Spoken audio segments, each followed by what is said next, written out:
Hey y'all, welcome to Life on Goldman Road. We are in the kitchen tonight and you can see all of my dirty dishes. It just, it's been one of those days, weeks, just hadn't felt it. So I got a sink full. I'll load the dishwasher tonight. It's just, I don't know, you get in a funk where you don't want to do anything. Yeah. So, but we are going to cook supper tonight. I have got out some deer tenderloin. It is soaking right now in buttermilk. Y'all have seen me cook that, so we're not going to go over that.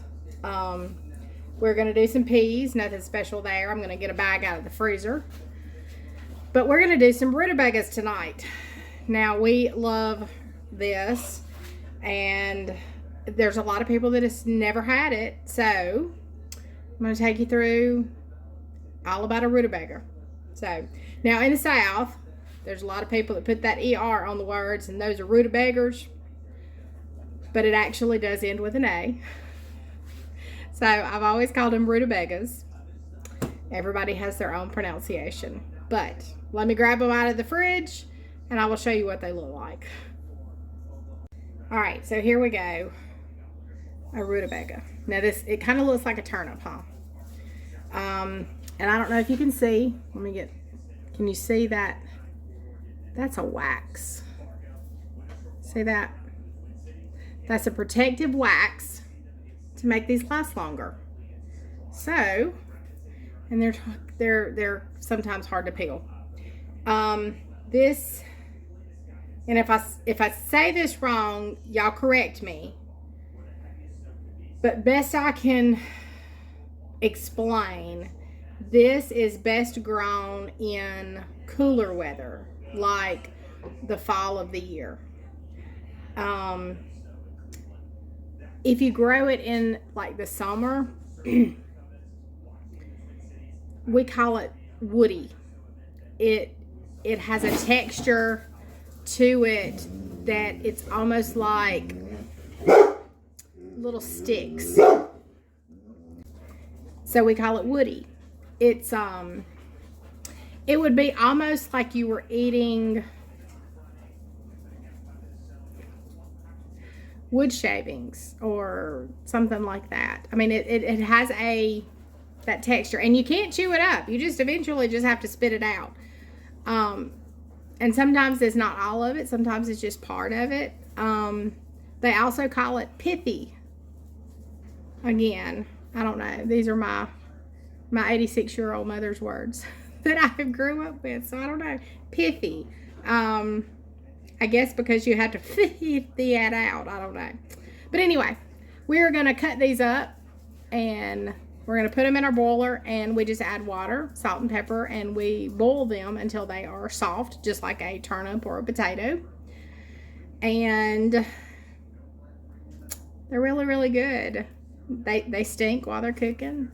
Cabbage comes to mind. A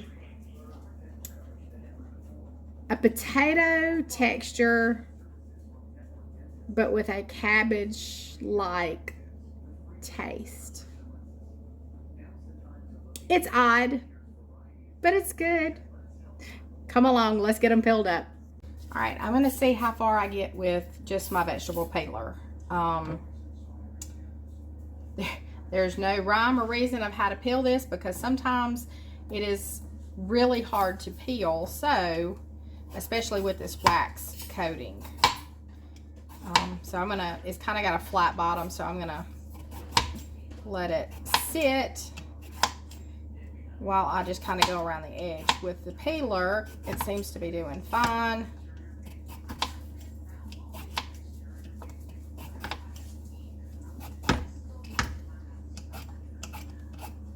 There it goes. Sometimes it gets, it starts sliding with the vegetable peeler because of the wax. So let's see if we can get all of this off. Now you can see it's just, there's no color under there. It smells good. It smells fresh. Just No, not really any kind of typical smell, but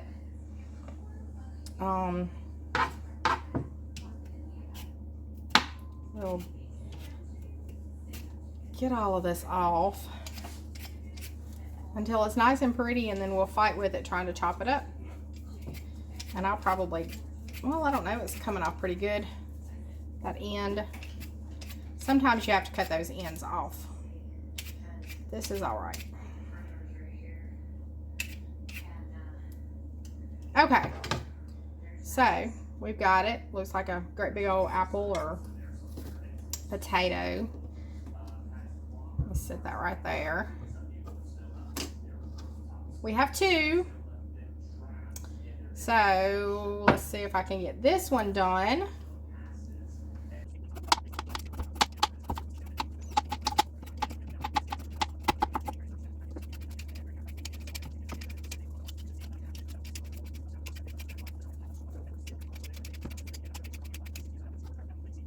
Okay, now I like to cube them up.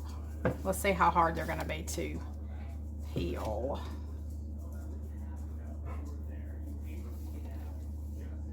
Oh yeah, there. I may have to get a different knife. Don't try this at home. I better not try that on my glass top stove either.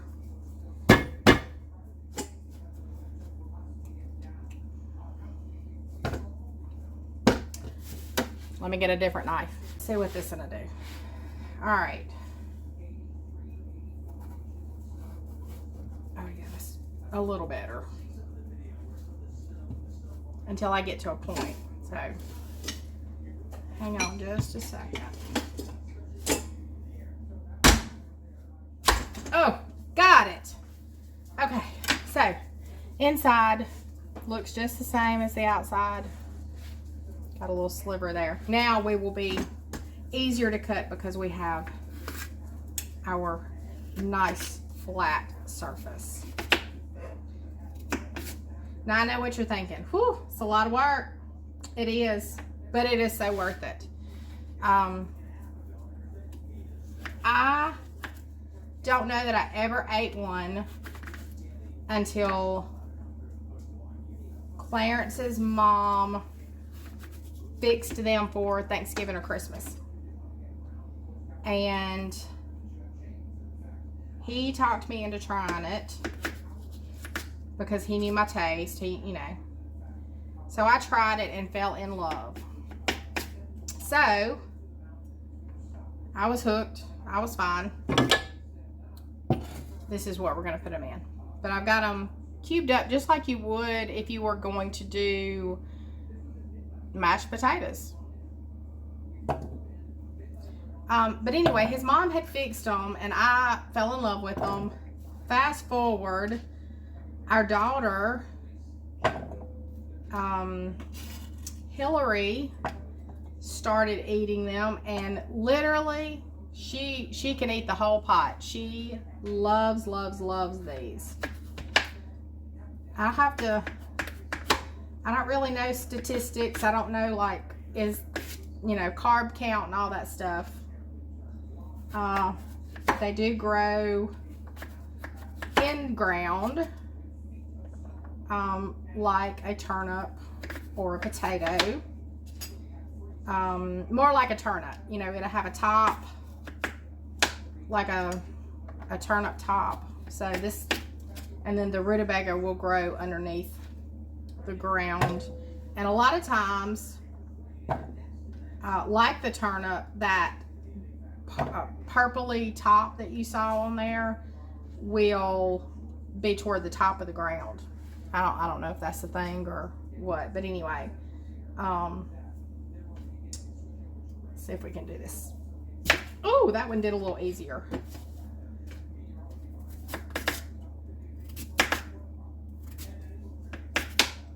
Now, I know a lot of people that do turnip fries.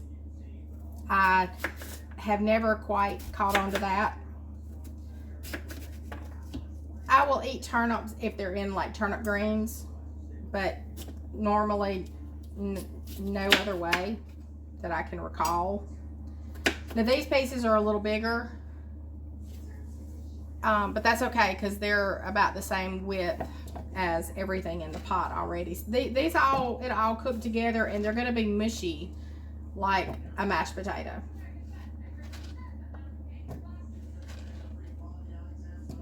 So these, oh, this is gonna be good with the tenderloin tonight. We don't have them often, strictly because it's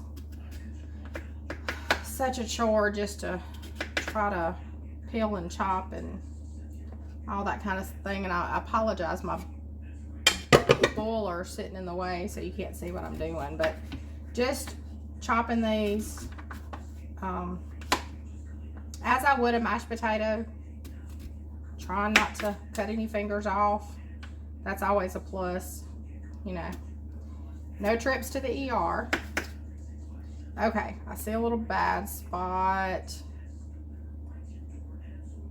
in those two, so we'll set those off to the side, throw them away, let the dogs have them, whatever.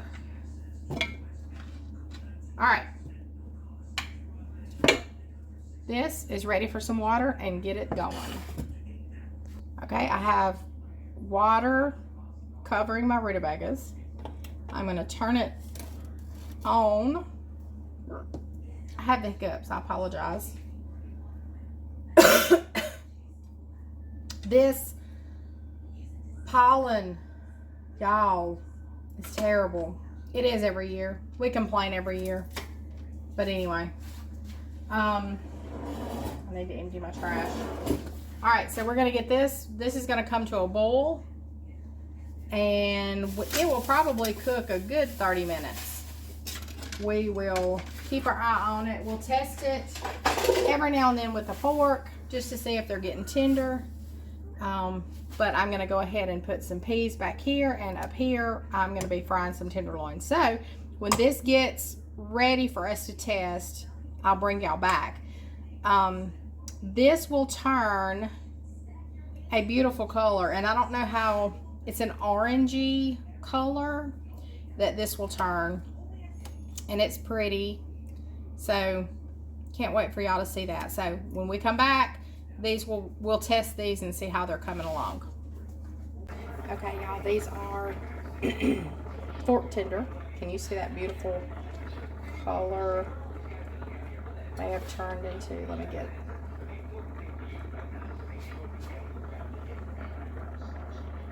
That orangey, whoo, hot, orangey yellow, so pretty. Now I just put salt in here. I've not seasoned it with anything else. You can leave them just like this, or you can mash them up. It's totally your preference. Let me know how you fix your rutabagas. Do you do it in a special way? We're pretty simple here. Okay, y'all. Here is the plate. We have some peas with some little jalapeno pieces. Can you see that? I just fogged up the camera. There we go. We got our tenderloin and those beautiful rutabagas. So good. I'm about to dig in. Y'all let me know what you're having for supper. Y'all, supper was fabulous last night. I made a pig of myself and had 2 helpings and was miserable, but it was so worth it. It was so good. We had not had that in a while, and that it was really good. I appreciate each and every one of you coming along with me here in the kitchen and here on the farm.